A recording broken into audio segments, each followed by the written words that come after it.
Para hablar de la Amazonía y de la biodiversidad y de lo importante que es para nosotros en este momento, necesitamos acercarnos a ella, no estar separados. Y les invito a todos a, por un momento, a través de estos sonidos, conectarse con ese lugar, con esa experiencia, con ese lugar sagrado, con esa experiencia en el río, en un sendero. Mirar desde el aire los árboles, tal vez un ceibo, pájaros. La manera de no estar separados con este lugar tan biodiverso es conectarnos con él. Entonces, este es un ejercicio de experiencia. Vamos a sintonizarnos con la humedad, con el bosque, con las hojas, con las lianas, con las comunidades locales. Y experimentando estos sonidos, hacemos este ejercicio incluso de caminar sin zapatos en este lugar y poder mirar la cascada, poder mirar la lluvia, sentirla, sentirla, sentirla.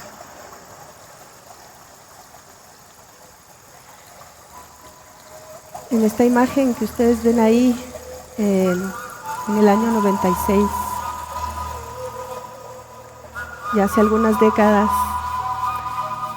fui invitada como una joven investigadora, bióloga, ecóloga, a sumarme a un grupo de investigadores que estaban con una misión de investigar cómo estaba la salud de algunos mamíferos del río, de delfines rosados, de nutrias gigantes. Y navegamos muchísimo, por horas, por días, por semanas, por meses, incluso años, para poder hacer esta fotoidentificación, estudiar el agua, estudiar el hábitat de estas especies, sus escamas, la tierra, la comida que estaban comiendo en ese momento, y también conocer a las comunidades que vivían cerca de estos espíritus del agua, y había mucha sincronicidad entre el estudio que estábamos haciendo y el aprendizaje que estábamos haciendo en las comunidades locales. Al final de estos resultados nos dimos cuenta de que afortunadamente estas familias de ese bosque, algunos de esos ríos, estaban en buenas condiciones, y estas especies indicadoras, como se las llaman, nos daban cuenta de que ese bosque estaba en buen estado de salud. En este año, hace pocos meses, en el 2023, en el río Amazonas, después de una sequía muy dura, murieron más de 200 delfines de río, adultos y juveniles, y con esto una serie de otros efectos se desencadenaron en toda la Amazonía, como incendios de kilómetros y kilómetros en la Amazonía del Brasil, de Bolivia, incluso aquí en el Ecuador, en el norte de la Amazonía, en las lagunas de Cuyabeno y algunos tributarios del Aguarico estuvieron completamente secos. Y no deja de ser un dolor profundo, no puede dejar de ser esto un momento en donde no sintamos ese luto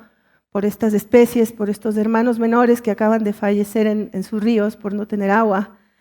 y no sentir ese luto, ¿no es cierto? Porque lo que ocurre en este momento a los delfines, de una manera nos está ocurriendo a nosotros los humanos en esta llamada sexta masiva extinción de especies, en donde nosotros estamos también parte de esta cadena de desaparición. La Amazonía, seguramente han escuchado cosas muy importantes sobre ella, pero es una entidad vital, es el corazón del planeta, que hace algunos años podíamos contar una historia clara de que era un sumidero de carbono y estaba removiendo dióxido de carbono en la atmósfera, que además era un lugar en donde los ciclos hídricos estaban dando estabilidad climática a toda la región, América Latina, a Caribe, y que además la Amazonía era un lugar que alberga millones de especies, más de 16,000 plantas que se usan, que se comen, que son medicinas, 5,000 especies de vertebrados viviendo en toda esta región. Y además estos fabulosos compañeros ancestrales indígenas que viven ahí hace miles de años, que tienen esta capacidad de acercarse a la naturaleza, de leerla, de comprenderla, de soñarla, de recibir respuestas a través de la ciencia propia que ellos han ido desarrollando por miles de años. La Amazonía también ha sido considerada como un lugar en donde este nivel de biodiversidad ha dado paso a crear soluciones para varios temas en la región. Pero lo que les puedo contar hoy, y esto viene también de información científica que ha sido producida por el Panel Científico Amazónico, que es una entidad que ayuda a los gobiernos de la región amazónica en colaboración con Naciones Unidas. Se ha presentado un informe en Glasgow hace 2 cumbres de clima y varios policy briefs, papers, artículos que hacen referencia a por qué la Amazonía está llegando a un tipping point o a un punto de no retorno o a un punto de inflexión. Esta es una imagen de los ríos volantes, los ríos voladores. Se dice que los ríos volantes tienen más agua que el agua que tienen los ríos terrestres, a los que estamos acostumbrados a ver. Y el llegar a un punto de no retorno lo que sugiere es que la Amazonía está perdiendo la humedad por las condiciones de clima a nivel global, pero la Amazonía está perdiendo la humedad en los suelos. Esto quiere decir también que los árboles están en un momento muy crítico, no están naciendo tantos árboles como antes, y estas sinergias, estos varios eventos que ocurren hoy en día en la Amazonía, como las largas sequías, como los incendios, las olas de humedad, están afectando, las olas de calor están afectando todo este sistema y bosques de bosques. El bioma amazónico es muy grande, la Amazonía está compuesta por 9 países, pero hay cientos de bosques diferentes que mantienen una estabilidad climática. Entonces, lo que ocurre cuando llegamos a este tipping point es que en los próximos años el flujo de las lluvias en toda la región de América Latina se va a detener, va a desaparecer, se va a descontinuar, va a ser muy limitado, y esto va a afectar principalmente a las ciudades más grandes de la región, porque van a haber unas presiones muy fuertes sobre los sistemas agrícolas, es decir, nuestra soberanía alimentaria está comprometida porque no va a haber suficiente lluvia en los Andes amazónicos, ni en Mar del Plata, ni en el Pantanal, porque todas estas lluvias están conectadas.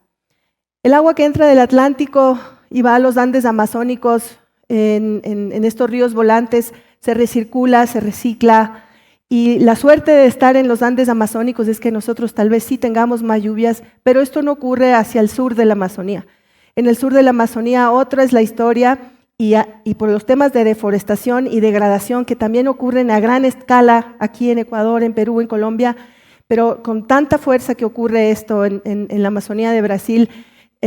también se está llegando a un punto de no retorno porque la deforestación está causando una grave pérdida de la estabilidad de los bosques en ese sector. Esta es una curva hipotética de lo que podría ocurrir con un punto de no retorno. El punto de no retorno no es más que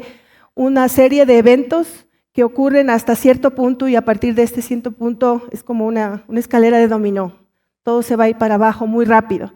Estos síntomas que a veces son impredecibles, pero que ahora cada vez más tenemos más constancia desde los reportes del panel científico de cómo están ocurriendo estos eventos, dan cuenta de que si seguimos con esta deforestación que ocurre en la Amazonía, que ha alcanzado niveles muy altos, se habla de un 20% de deforestación en la Amazonía y de un 27% más de deforestación por degradación de uso del suelo, especialmente por el sistema económico que nos marca en la región, el extractivismo, por la ampliación de las fronteras petroleras, por la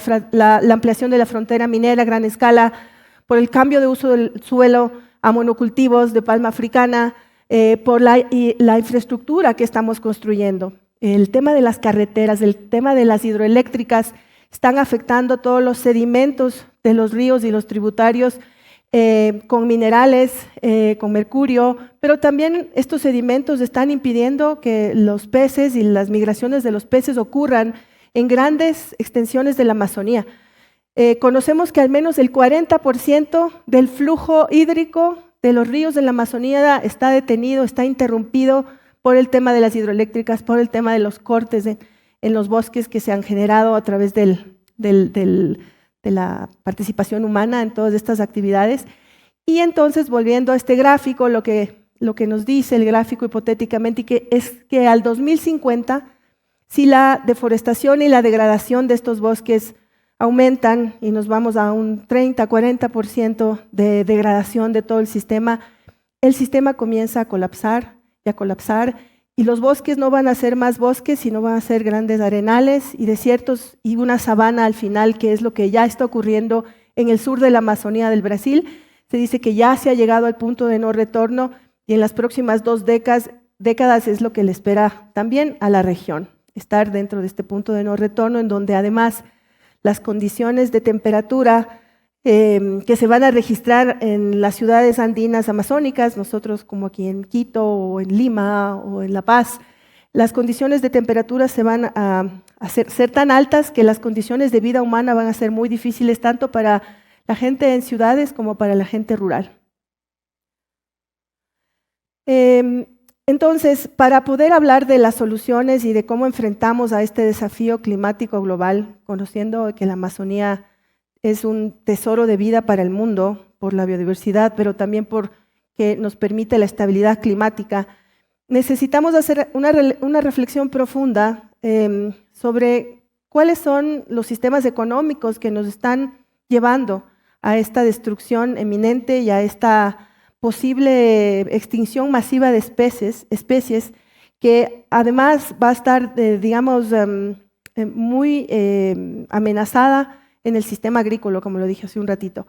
Pero para llegar a pensar en las posibilidades, me gustaría reforzar el tema de en dónde estamos otra vez. El calentamiento del clima en la Amazonía está ocurriendo.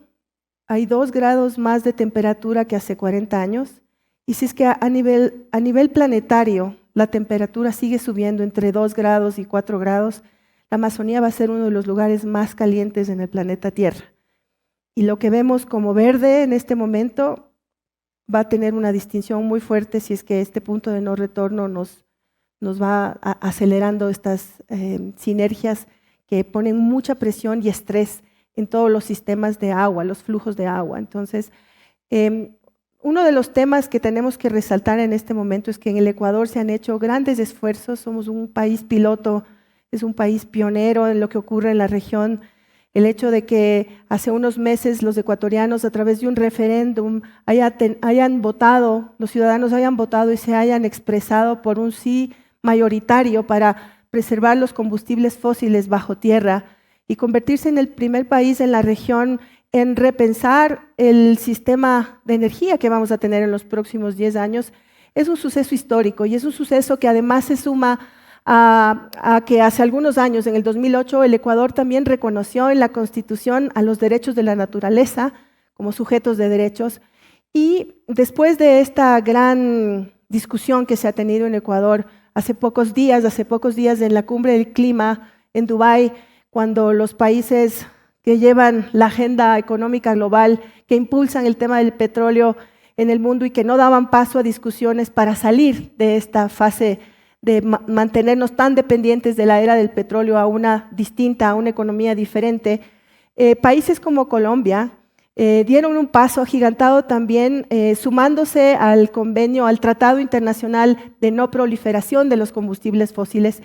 y sumándose a los esfuerzos de Ecuador, se generan ya un peso en la región amazónica y nos comienzan a ver como líderes de procesos interesantes. Entonces,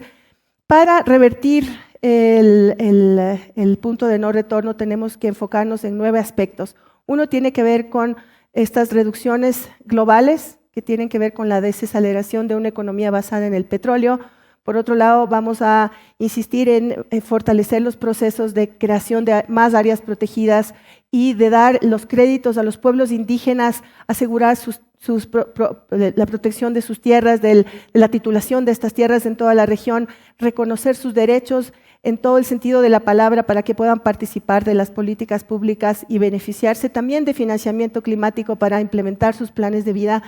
Dar el valor a la sociedad civil que ha tomado apuestas significativas como lo que ocurrió con Yasuní en el Ecuador y apoyar a los voceros ecuatoriales climáticos que están en el mundo, en las portadas de revistas, en varios periódicos a nivel global. Las voces amazónicas juveniles son muy importantes, al igual que la sociedad civil. Cuando una política pública no está funcionando, la sociedad civil está atenta, alerta, ayudando a generar procesos de transparencia.